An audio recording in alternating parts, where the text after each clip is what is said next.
I'm going to show you most definitely. It's probably one of the single most beautiful things you'll ever learn therapeutically is this. I'll do it as though I'm doing it and then I'll kind of break it down.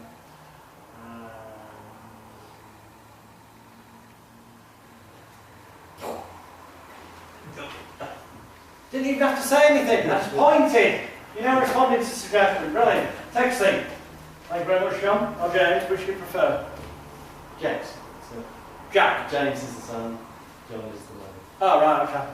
What I would like you to do, take a nice deep breath in through your nose and out through your mouth. Just close your eyes down. For the purpose of this little exercise, I want you to imagine, get a sense and a feeling of something in the past that's really naffed you off, pissed you off, upset you, or something that was negative in the past, okay? Try and get a sense of an image of that, so that if on a scale of 0 to 10, I was to ask you, that it'd be something that was quite high, emotionally charged, okay? And when you've got a sense of feeling of that, just tell me and open your eyes. Yeah. Okay, so on a scale of 0 to 10, okay, 0 down here, nothing, and 10 up here, the worst it ever was in the past, like ripping your hair out, really, really, really bad up here. 9. A 9, okay, a 9. Okay, take your right hand, take your two top fingers like that. Okay, just tap where the psychic third eye is, or what do you call it, 3 times. 1, 2, 3. The base chakra near the bottom of the belly button. Oh, I've got fluff in the t-shirt, terrible. 1, 2, 3. The right shoulder, 1, 2, 3. Your left shoulder, 1, 2, 3. Right, but we'll get it right this time. So 1, 2, 3. Base chakra, 1, 2, 3. Your right shoulder, 1, 2, 3. Your left shoulder, 1, 2, 3. Your top leg, 1, 2, 3. Now, hum, happy birthday.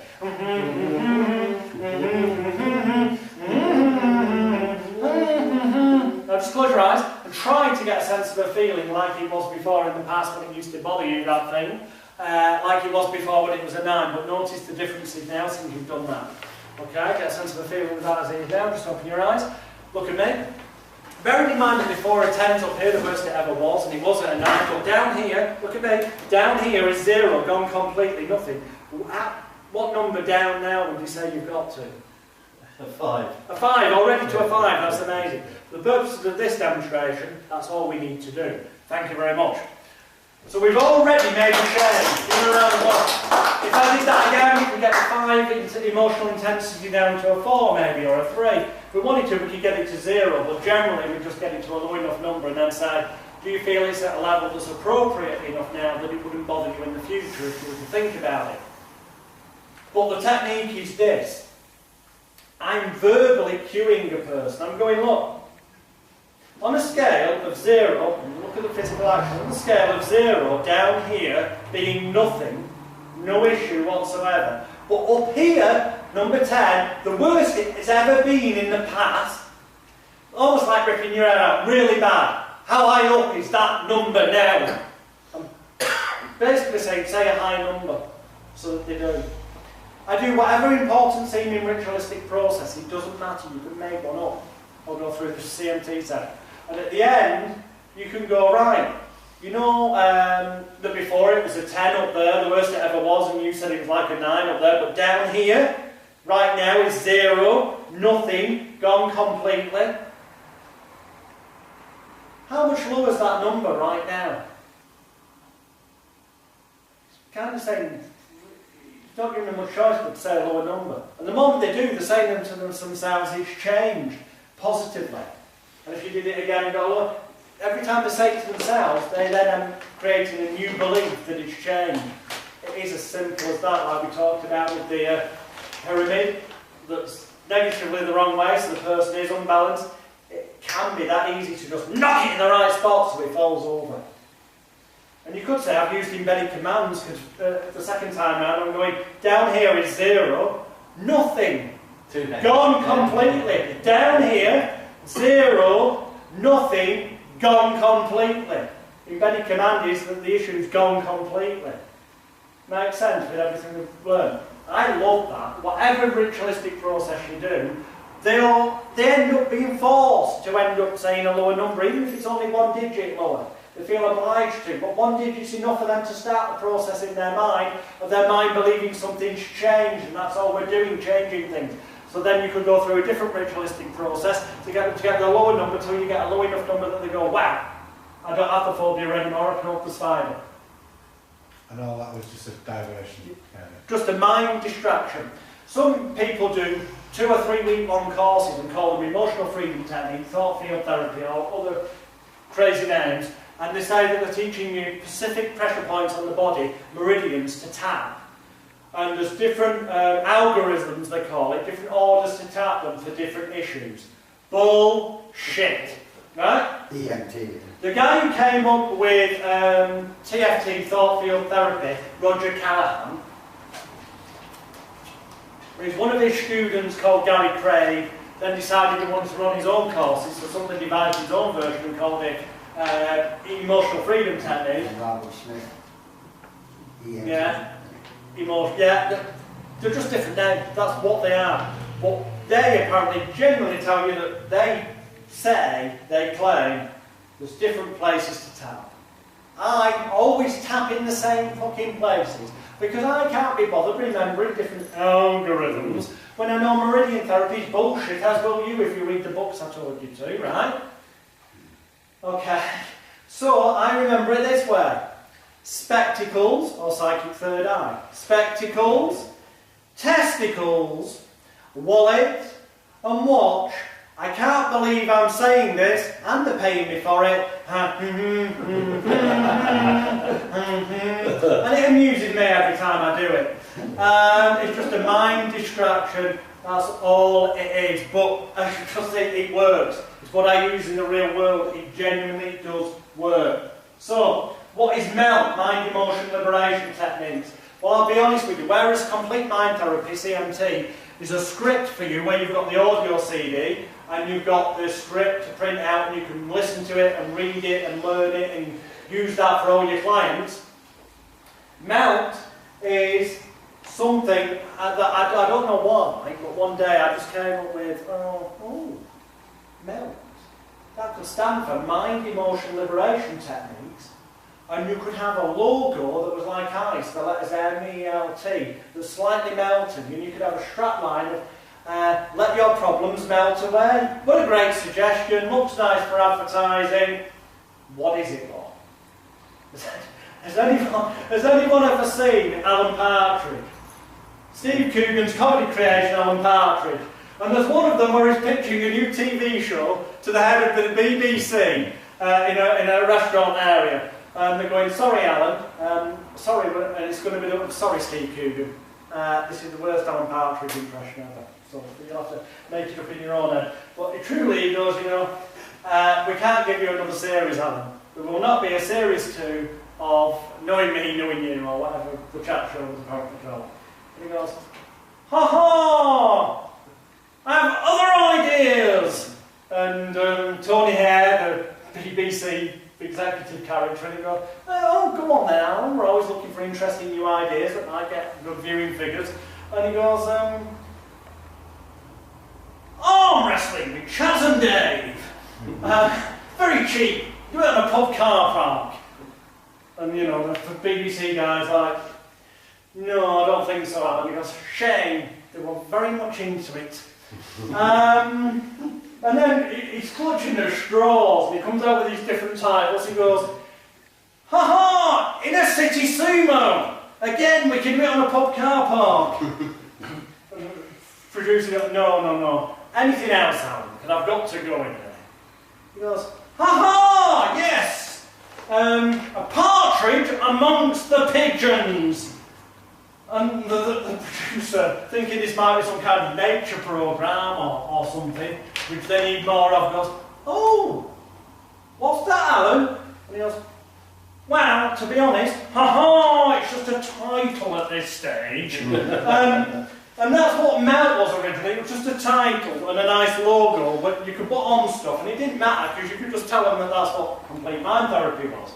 And then I thought, fuck it. It's change work, you have to change something. So, you can actually get them to go through this important seeming ritual, hypnotise them deep in the trance, and then suggest to them to imagine in their mind's eye, giving a name to that problem, issue, habit or phobia or whatever that they once had in the past, disassociation. give it a name, and then spell that name in their mind as though it's a sculpture made of ice that are making the letters, making the word. Then get them to imagine in their mind's eye in a way that feels right for them. It's up to them whether they want to use a box of matches, a blowtorch, a flamethrower or whatever, going along one by one, melting the letters, heating them up so they melt and drain away, gone completely. And that each letter goes so they feel so much better than they did, and so on. You get the idea? And it can become that ritual. So that's what melt is, if ever you get asked. It's it's a creative visualisation technique. If asked what complete mind therapy is, the bullshit I got on websites is that complete mind therapy, and this is in the members area, complete mind therapy is a unique formulation sounds medical, a unique formulation of the most powerful and effective elements of clinical hypnotherapy, NLP, meridian therapies, creative visualization, and other cutting-edge psychological mind sciences. Sounds pretty fucking impressive, doesn't it? It sounds better than what most hypnotherapists are offering for certain. It's complete, there's nothing missing. It's bullshit. You're selling a placebo effect. Make it a bloody good one. Yeah, in NLP they do a thing where they say, change the modalities on stuff and sub-modalities. Well, I just simply sum that up as change the colour, texture, shape and direction. This is a technique. But you can say to someone, close your eyes, or hypnotise them and then deepen the trance and then say, think of your problem. On the count of 3, when I click my fingers, you'll just put your hand on the area of your body where you feel that problem or issue starts, that feeling, you know, if it's a phobia when you panic or whatever, or that desire, craving for food, or use your common sense to fill in the blank, and then put their hand somewhere. And so this time on the count of 3, when I click my fingers, I want you to imagine it's almost as if you can pull out that thing from within you and get them to do it. And they say, this time I want you to imagine in your mind's eye looking down, and you'll be able to tell me what shape that is, and they give you a shape. And you then ask them what colour it is, and they give you a colour. And you ask them what's it feel like, is it smooth, rough, shiny or whatever, and they answer. And then you say to them, oh, okay, so that's what was causing your issue of fill in the blank with what we come with. So now we need to change it, we've learned that, that's what you do. So, in a way that feels right for you, I want you to imagine changing the way that feels. So if they said it was prickly, you've got to improvise here based on what they say, but if they said it was prickly maybe, you go, well, how can we make it no longer prickly so we can't bother you, worry you or concern you as it once did in the past? Perhaps imagine sandpapering it down, or blowtorching the prickles off, or cutting them off, it's up to you, but on the count of 3, imagine in your mind's eye making that object smooth instead. Or if they said it was smooth, you might want to tell them to make it rough. The point is to make it the opposite, something different. We've learned that already.